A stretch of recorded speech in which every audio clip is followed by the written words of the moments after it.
Hello, welcome to 1001 Beers You Must Try Before You Die.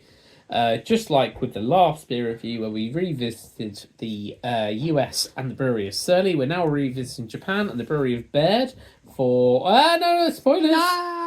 First brew, 2001, 6.2%, Angry Boy Brown Ale. So we've gone from furious to angry.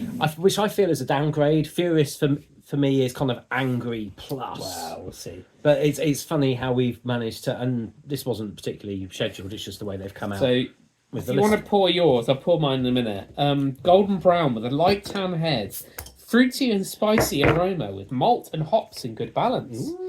The palate has a full, tangy mixture of sweet spices and herbal hops. The malt recedes and the bitterness comes in.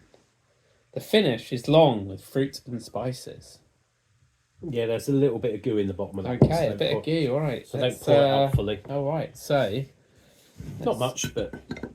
I'll tell you what, while I'm pouring this, you want to talk about the bottle? So the bottle, for those of you regular punters, we were quite keen on the Rising Sun, and similar on this, there is an angry boy, sort of a sort of a slightly oriental bent on that one. It is nice art. It is very good. Really stands out. I'm very It's like impressed some with that. sort of like samurai type character. Yeah, I think so. He looks a little bit like he's picking his nose with his finger. Hard to tell. The thing that I like most about the bottle is the tasting notes on the side. I like the conciseness of the tasting notes. It says Angry Boy Brown Ale, fleeting malty sweetness, barely controlled hoppy bitterness, thin. That's it. Compared to some of the large amount of waffle you get on a lot of craft beers, I like the brevity of this. Oh, by the way, it does say the beer is unfiltered and re-fermented in the bottle. So it is gone through secondary ferment. So it is got gunk in the bottle. That's actually unusual. There are very few beers that we've had from other countries that have got that are still gone through secondary. I'll say that's... I'd say actually no. We've had Italian beers and some of the American All right, beers, fair enough. but you wouldn't expect it in a Japanese beer. No, and actually, I'd say maybe it's more a bottle thing than a can thing. Mm-hmm. Cans generally don't have that scenario going on. Right, so shall we have a look at it? Right, it looks like a brown ale. It's brown. Definitely brown. Yep. Maybe we can agree on Have that a one. smell. I'm not getting vast amount on that, I'm but getting some hops. I'm getting some hops. Give it a whirl. Yeah, No, to me that smells a bit like a traditional English bitter. No, I don't. I think it's going to be a hoppy brown ale. Personally, It smells hoppy, but it smells bitterish. to me. I don't think it's going to be like a traditional English bitter. Oh, I don't think it's going to taste like it. But the smell, I see. the nose to me smells a little bit like I'm having a good quality English bitter. Okay, But let's see what we get. Should we go for the taste? Cheers.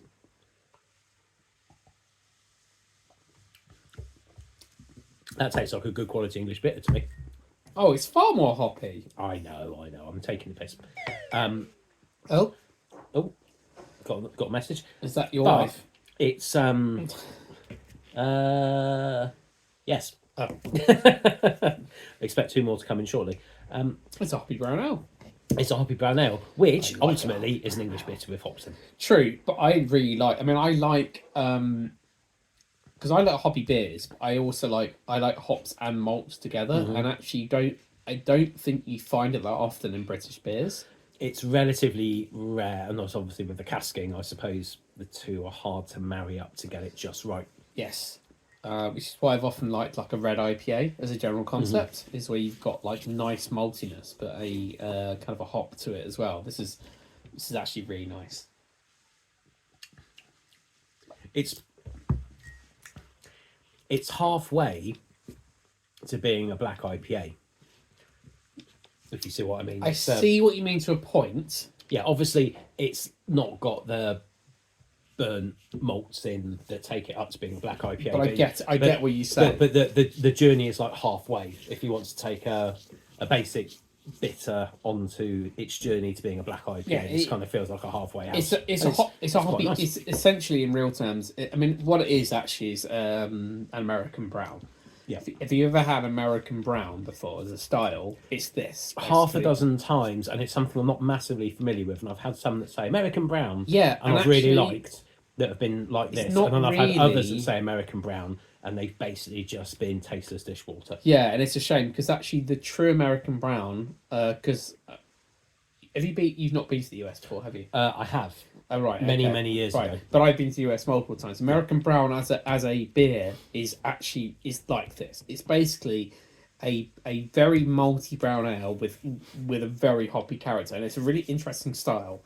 And I don't quite know why it hasn't come to the fore in Britain, because it would work really well and it wouldn't be hard to achieve even in cask. Because you can have very hoppy pale ales in cask, and you can have really nice malty bitters in cask. I think you can marry the two up quite easily. And they just it's never really been a thing. That's a real shame, because actually I feel like you can have a really nice combination of the two. I've had multiple ones where it's been this sort of hoppy brown ale, but the style is American brown essentially. Well, I guess it's with the casking. I'm not sure whether you could marry the two together. It would probably be better on something like Key Keg, where I reckon it. fix the flavours a little bit better. It could be done in cask. It could be done in cask. I think I think it could work in keg.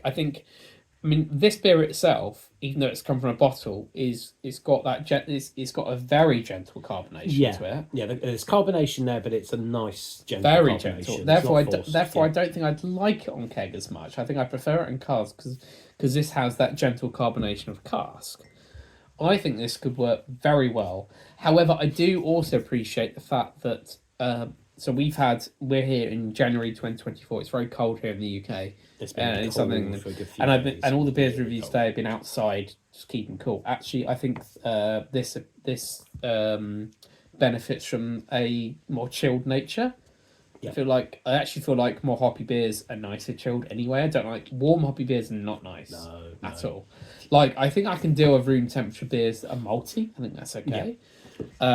And maybe that's why the casting has not been why this style of beer has not lend itself to cask as much, because of actually it's quite nice I chilled. could imagine it would taste a bit soupy and a bit viscous if it got too warm. Yeah. Quite possibly, and I think it's quite nice as a general style. But I would like to see more American browns in the UK as a general concept.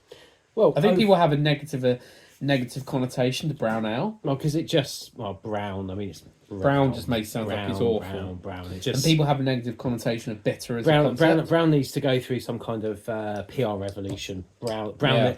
Of all the colours you can think of, brown is the one that's just like, who cares? Whereas actually the concept of something being malty isn't actually a bad thing. And No, that's what people need to do. That's what the British breweries need to do more. They need to do more promotion of that, actually how a malty taste can be a real benefit to a taste of beer.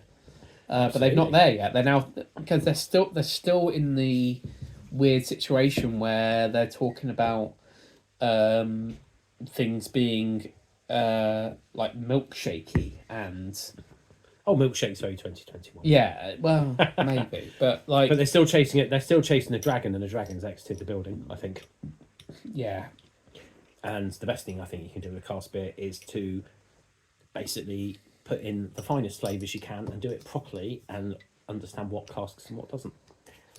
Ultimately, we are now on 8 minutes and 44. well, I digress. This is a good beer. This is and we need to get back to where we should be, which is this beer. I mean, well, It's good. objectively, this is a very good beer. It's very interesting. It's I mean, as I say, the American brown style does not exist that much in this book as a general concept, and it coming from Japan is even more interesting. Yeah. Now, I realise the head brewer is from Ohio, as I said earlier in another beer review, and I get that, but the fact it's a good selling beer in Japan obviously means that there's an appetite for it, right? And Well, I think it's a great beer. I think it's a really, really good beer. Yeah, the two we've had from Baird, we've been impressed. This is better. The other one, the Rising Sun Pale Ale, was really good, but this really ticks my boxes. It ticks your boxes. It really does, because the hoppy pale ale as a general concept is really nice, but this it ticks. It's because I like that's less obvious. well because I like better. I like malty beers and I like hoppy beers. When you combine the two, I'm delighted. And on that note, Really good. We we're should just leave about it to there. hit 10 minutes. Okay, Basically. like, comment, subscribe. See you for a beer review very, very soon. Goodbye.